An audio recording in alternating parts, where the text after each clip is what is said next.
Nosotros servimos a un Dios que es diligente, tanto para premiar lo bueno como para castigar lo malo.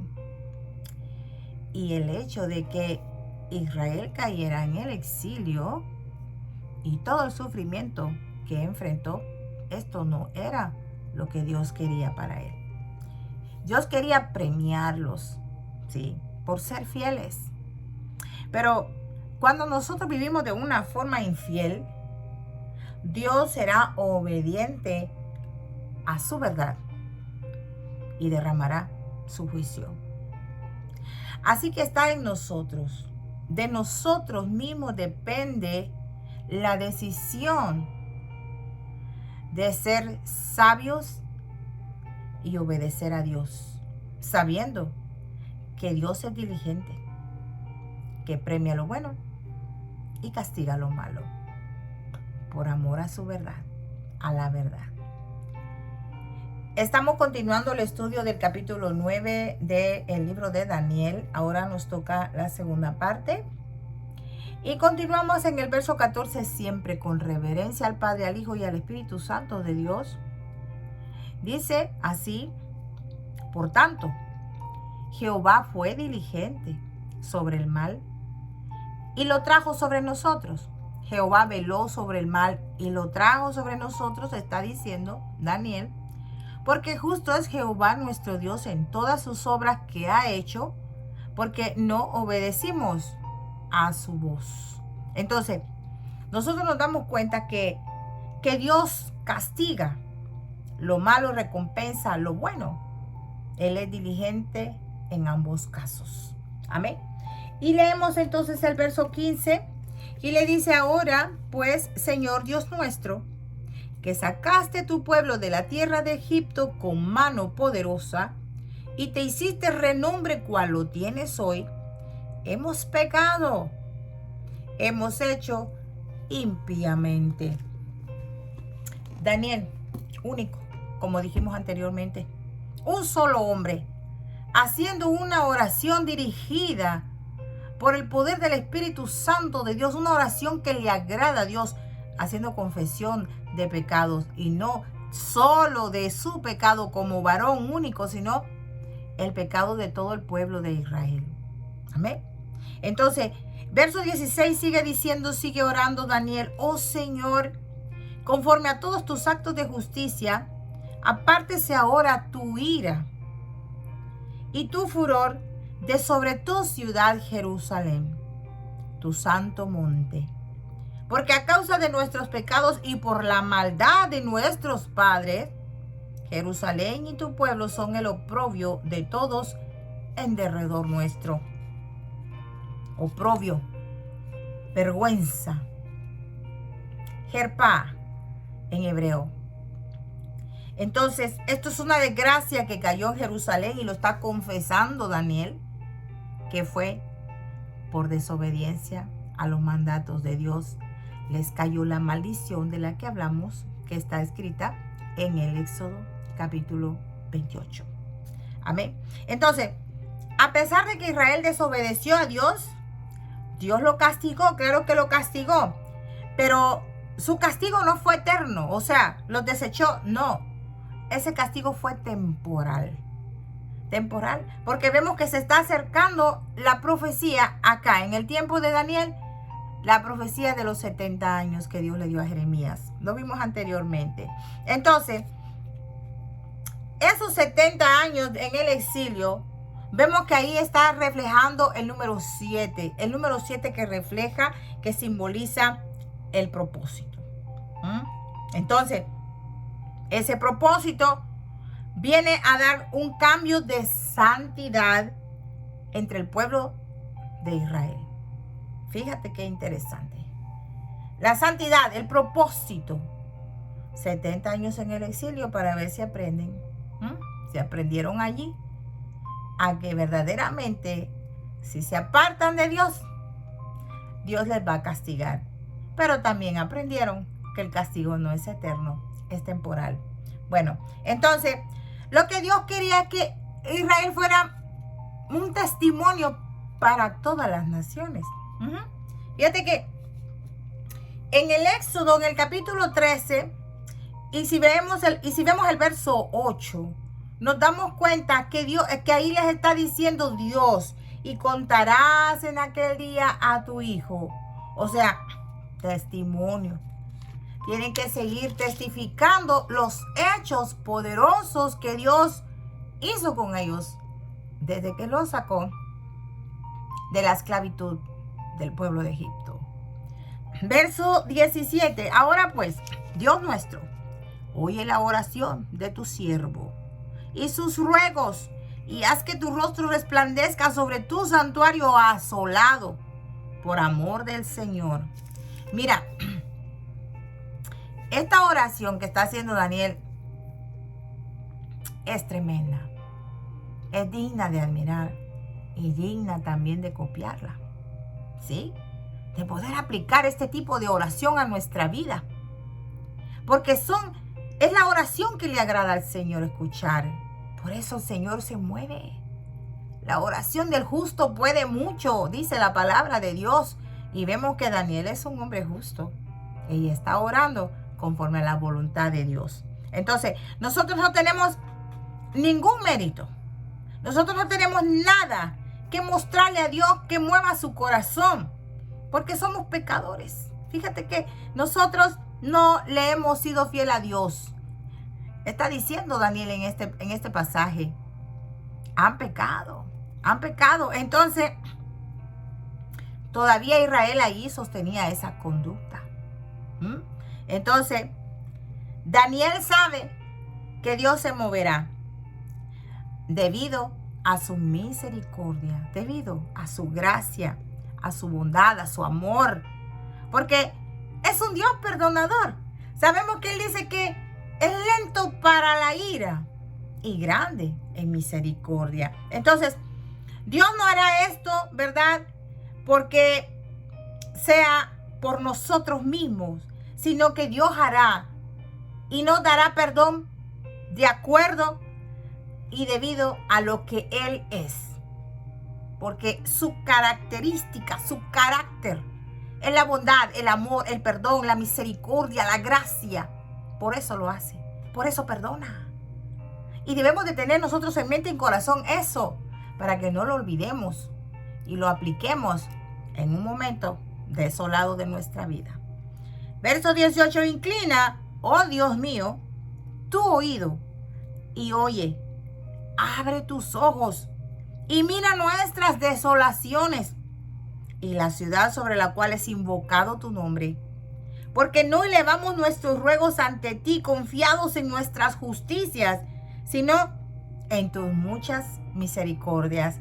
Lo que les digo es que no es por lo que nosotros podamos darle, ofrecerle a Dios, porque no vamos a darle nunca nada bueno, porque somos pecadores. Dios lo va a hacer debido a quien Él es. Y Él es misericordioso. Él extiende sus piedades y sus misericordias a miles de millares. Ese es el carácter de Dios. Aleluya. Entonces, nosotros nos damos cuenta que Daniel está orando, guiado por el Espíritu Santo. Porque verdaderamente como seres humanos nosotros no tenemos nada que ofrecerle a Dios de valor, que tenga valor, ¿verdad? Valga la redundancia. Ante los ojos de Dios. Para que Él pueda decir, mira, si esto vale, te perdono. No. Dios no es así. Dios lo hace porque ese es su carácter. Y ese es el carácter que como hijos e hijas de Él tenemos que reflejar nosotros mismos. El carácter de Dios. Misericordiosos, piadosos, bondadosos, amorosos, perdonadores. Así tenemos que ser los hijos de Dios. Ahora pregunto, ¿lo estás aplicando? Respóndete tú mismo. Verso 19. Oye, Señor. Oh, Señor, perdona. Presta oído, Señor, y hazlo. No tardes. Por amor de ti mismo, Dios mío, porque tu nombre es invocado sobre tu ciudad y sobre tu pueblo. Yo no sé si tú puedes percibir el sentir de Daniel en esta oración. Verdaderamente, acá recordando, Daniel, y nosotros también que conocemos la palabra, el pacto de Dios. Porque Daniel entiende que ese pacto de Dios es una relación única que Dios mantiene. Porque somos el pueblo de su pacto. Somos el pueblo de su pacto. Entonces, las otras naciones no lo son. No. ¿Por qué? Porque recordemos que hay naciones impías, gentiles, que no creen en Dios, no quieren entrar a ser parte del pueblo de Dios, parte del pacto de Dios. Aleluya. Entonces, debido a ese pacto al cual nosotros entramos por decisión propia nuestra, porque fuimos sabios e inteligentes y nos dimos cuenta que en Él está la vida, en su Hijo Jesucristo, en esa obra preciosa, redentora, fuimos inteligentes. Pero que esa inteligencia tampoco fue de nuestra propia fuerza, fue porque a Dios le plació. Recuérdense que Dios hace lo que Él quiere. Amén. Bendito sea Dios. Entonces, nosotros nos damos cuenta que debido a ese pacto nosotros podemos implorar perdón a Dios, misericordia, gracia y poder ser renovados. Y pedirle a Dios una oportunidad de poder servirle una vez más. ¿Qué te parece? ¿Hay restauración? ¿Hay renovación en Dios? Sí la hay cuando de verdad nuestro arrepentimiento es genuino. ¿Qué te parece? ¿A poco no tenemos un Dios maravilloso, precioso, glorioso, bondadoso, lento para la ira y grande en misericordia? Aleluya. Recordemos que en algunas ocasiones Dios les dijo que no eran más su pueblo, pero después Él decía, son mi pueblo. Fíjate, qué interesante. Entonces, cuando Él les dijo, no recibirán más mis misericordias, Él les dará misericordia. Nos dará misericordia. Porque somos su pueblo. Entonces, Dios muestra su fidelidad. Porque fíjate qué interesante que Dios dice y Él se arrepiente. Recuérdate que Moisés le dijo en una ocasión, arrepiéntete ahora. Fíjate, el propio Moisés diciéndole a Dios, arrepiéntete ahora. Bueno, es que la oración genuina, la oración hecha con un corazón verdaderamente conforme al corazón de Dios. Recuérdate que David tenía ese tipo de corazón. Y vemos esta oración de Daniel. Nosotros nos damos cuenta que verdaderamente tenemos un Dios que escucha a sus hijos. Y Él es el único que puede cambiar cuando ha dictaminado un juicio. Bueno, me arrepiento. Les dije que no iba a darles más misericordia, pero estoy escuchando que me están clamando de corazón como a mí me gusta oírlos. Los voy a perdonar. Aunque dije que no, pero ahora sí que sí los voy a perdonar. Bueno, fíjate qué forma tan sencilla. Es que Dios es así. Dios es maravilloso.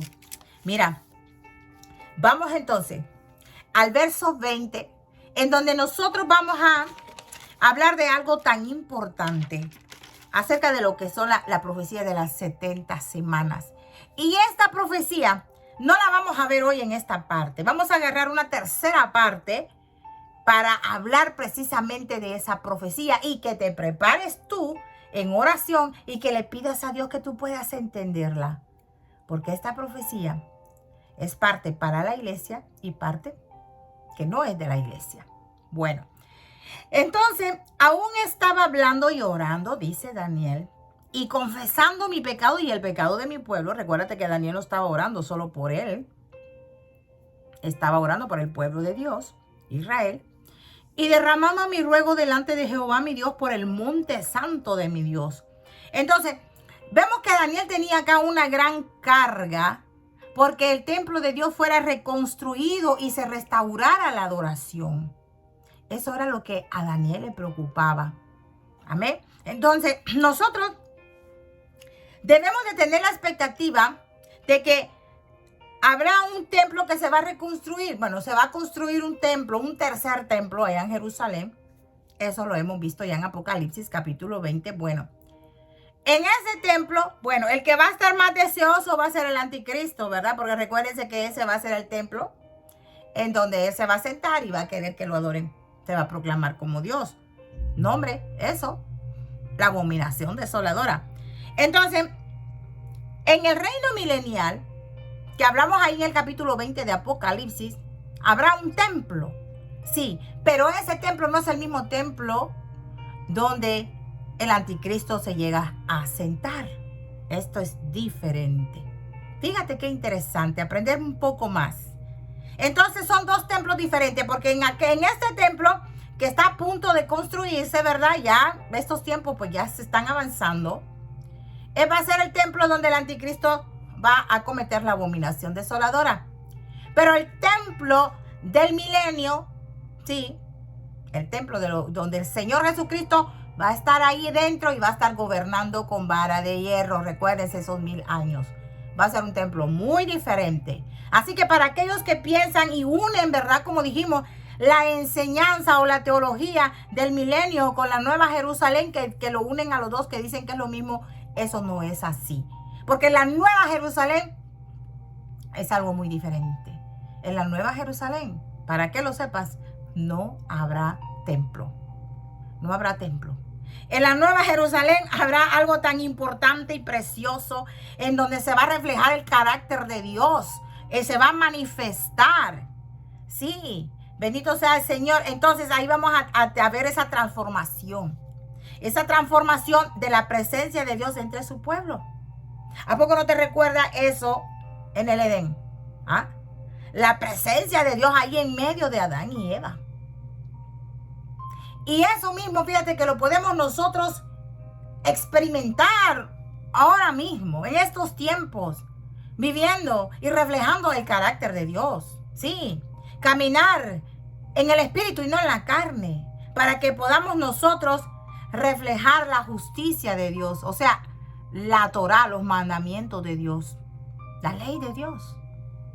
Eso es muy importante, porque si verdaderamente nosotros estamos viviendo conforme al Espíritu y desechando todo lo que es de la carne, nosotros vamos a experimentar esa transformación en nuestra vida, esa presencia de Dios. Y la vamos a reflejar y todo el mundo se dará cuenta, pues si verdaderamente tenemos el Espíritu Santo de Dios y estamos viviendo en su voluntad. Que quede claro esto. El templo donde el anticristo comete la abominación desoladora no es el mismo templo del reino milenial, porque ese va a ser otro templo en donde el Señor Jesucristo se va a sentar y desde ahí va a gobernar con vara de hierro a las naciones. Ya lo vimos, Apocalipsis 20. Bueno, entonces, esto tampoco en la Nueva Jerusalén va a suceder, porque esto va a ser muy, muy diferente. Ahí sí, ese va a ser el jardín de Dios. Entonces, en un jardín se vive hermoso, lindo, bello, y vamos a ser felices para siempre. ¿Qué te parece? ¿A poco no te gustaría experimentar esa transformación en tu vida? Pues empieza ya, no te duermas. Empieza, créele al Señor Jesucristo. Y así no vas a ser solo tú, sino también tu casa, porque va a llegar una promesa. Te lo recuerdo. Verso 21 dice: aún estaba hablando en oración cuando el varón Gabriel, a quien había visto en la visión al principio, volando con presteza, dice tu Biblia, bueno, con prontitud, con diligencia, o sea, con una brevedad de hacer algo, o sea, rapidito, ¿verdad? Con mucha diligencia. Entonces, vino el varón Gabriel, dice Daniel, que llegó a él a la hora del sacrificio de la tarde. Recordemos que Daniel oraba 3 veces al día. ¿Sí? Daniel tenía ese hábito. Fíjate, escribí aquí que me llamó mucho la atención y me gustó.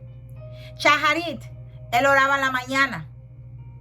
Midha, en la tarde. Y Arbit, en la noche.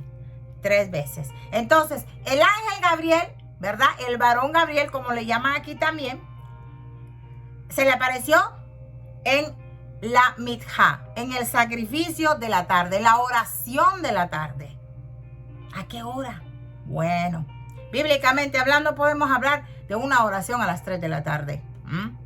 Pero averígualo tú, no me lo creas a mí. Yo solo te dejo con ese tips para que tú te des cuenta que cuando oramos conforme a la guía del Espíritu Santo de Dios, a lo que a Dios le agrada, las cosas salen bien. Entonces el verso 22 dice, y me hizo entender y habló conmigo diciendo, Daniel, ahora he salido para darte sabiduría y entendimiento. ¡Wow! ¡Qué inteligente! Se hizo más inteligente este Daniel, más entendimiento, más sabiduría, porque él oraba. Y él oraba conforme a la voluntad de Dios. Entonces, la oración de Daniel causó que él tuviera un encuentro angelical. Porque estaba orando por las cosas de Dios. Fíjate qué interesante. Él estaba orando por la voluntad de Dios. Por lo que Dios dijo, Daniel pedía su oración que se cumpliera. Fíjate, nosotros podemos aplicar ese tipo de oración que cuando nosotros nos postremos ante el Señor en oración, le presentemos no solo nuestra vida, sí, le presentemos a nuestros seres queridos, nuestra familia, le presentemos a nuestros vecinos, le presentemos a nuestro pueblo, le presentemos a nuestra ciudad, le presentemos a nuestro estado, a nuestra nación, a las naciones, al mundo entero. Sí, esa es la oración que a Dios le agrada. Y cuando nosotros empezamos a caminar en ese tipo de oración, vamos a tener revelación de Dios. Se van a mover los ángeles y cuando tú sientas, van a llegar a ti. Vas a sentir algo tremendo. Ay, mira, cuando yo estaba leyendo esto, yo lloré, te digo, porque yo tuve una experiencia similar y me vino a la mente ese recuerdo de ese momento maravilloso. Es lindo cuando Dios está allí en el asunto tuyo y que le agrada la forma que tú oras y que descienda el ángel que Él envía para darte consuelo, ¿sí? Para decirte cosas que verdaderamente son importantes para tu vida y para la obra de Cristo en esta tierra.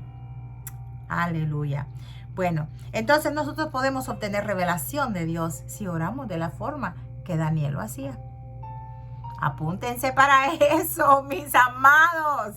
Gloria a Dios. Verso 23 dice, al principio de tu ruego fue dada la orden y yo he venido para enseñártela porque tú eres muy amado.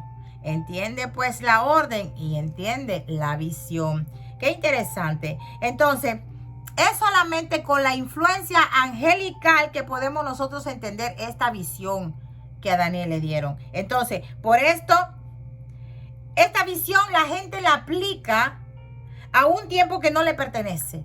Lo hace mal porque no tiene la visión como debe ser. Quizás se está orando mal. Pero bueno, eso solo Dios lo sabe. Pero nosotros vamos a aprender a qué se refiere esta revelación con la ayuda de Dios. Verso 24. 70 semanas están determinadas sobre tu pueblo y sobre tu santa ciudad para terminar la prevaricación y poner fin al pecado y expiar la iniquidad para traer la justicia perdurable y sellar la visión y la profecía y ungir al santo de los santos. Mira esto. Entonces, esta profecía que vamos a ver acá nosotros, y no ahora, sino en el próximo capítulo, ¿verdad? En la tercera parte de este capítulo, es quizá la profecía más gloriosa que podemos ver en medio de todas las profecías que tiene la Biblia, ya que nos habla de esa dispensación de tiempo para lo cual Dios cumple sus promesas, sí, para que Él lleve a cabo esas promesas. Entonces se nos da esa profecía. Pidámosle a Dios que nos dé el entendimiento para ella. Entonces fíjate, en esta profecía nos habla de la crucifixión del Mesías y nos habla de cómo Dios lo iba a traer a este mundo. Y menciona los eventos claves. Es muy importante adentrarnos al encuentro con Dios para recibir revelación. Entonces, esto está revelado con el propósito de conocer la verdad. Pero no solo de conocer la verdad, sino de responder a la verdad. Amén. Así que si la conocemos y no respondemos, estamos mal ante Dios ya. Esta profecía vino a Daniel como resultado de su oración. ¿Quieres respuestas de Dios? Tienes que orar conforme a su voluntad. Así que nosotros podemos aplicarla. Bendito sea el Señor. Y de tal manera que nosotros vayamos caminando y adentrándonos más a ese tipo de oración, vamos a ver la gloria de Dios. ¿Por qué? Porque Dios se va a manifestar a nuestras vidas. Él va a mandar a su ángel a que te dé revelación, a responder a lo que tú quieres saber. Si está en la voluntad de Él, Él lo hará. Entonces nosotros nos damos cuenta que vivir de acuerdo a las profecías, ponerlas en práctica, guardar toda esa verdad y practicarla, responder a ello, es una de las formas que le agrada mucho a Dios. Serás encontrado fiel si lo haces de esa forma. Así que se te invita a que camines de la mano con el Señor, porque la verdad de Él, ¿verdad?, es la única que nos hace libres, ¿sí? La verdad de Dios. Entonces, esa libertad, como dije anteriormente, no es esa libertad de la cual habla yo hago lo que quiero y nadie me dice nada. No. Vuelvo y repito. Ser hecho libre es, y valga la redundancia, ser hecho libre de la influencia de las ataduras del pecado para poder caminar en obediencia a Dios. Ya que la verdad de Dios, su libertad, su poder, su unción, siempre producirán adoración en nuestra vida, en palabras, en pensamientos, como también en obras. Fíjate qué interesante eso. Así que el resultado de todo esto será la gloria de Dios manifestada a través de nosotros. ¿A poco no te gustaría que en ti se manifieste la gloria de Dios y que tú puedas ser influencia para los demás? Poder hacer que esa gloriosa presencia del Dios vivo, del Dios de Israel, brille en tu ser y que lo miren desde lejos y se den cuenta que el Espíritu Santo de Dios está en ti. Mira, ese es un privilegio verdaderamente que debemos de ganárnoslo con la fidelidad y practicando la verdad de Dios y buscándole en oración, en ayuno, en ruego. Sí, como lo hacía Daniel. Así que yo te dejo con esto. En la siguiente parte vamos a ver esa profecía. Ora al Señor y también ora por mí para que el Señor me dé a mí el entendimiento y yo te lo pueda explicar a ti de una forma más fácil. ¿Qué te parece? Bueno, desde acá, Betel, Casa de Dios y Puerta del Cielo, con tu hermana Aura. Ya sabes, si es de bendición, compártelo. Que Dios te bendiga rica y abundantemente. Paz de Cristo.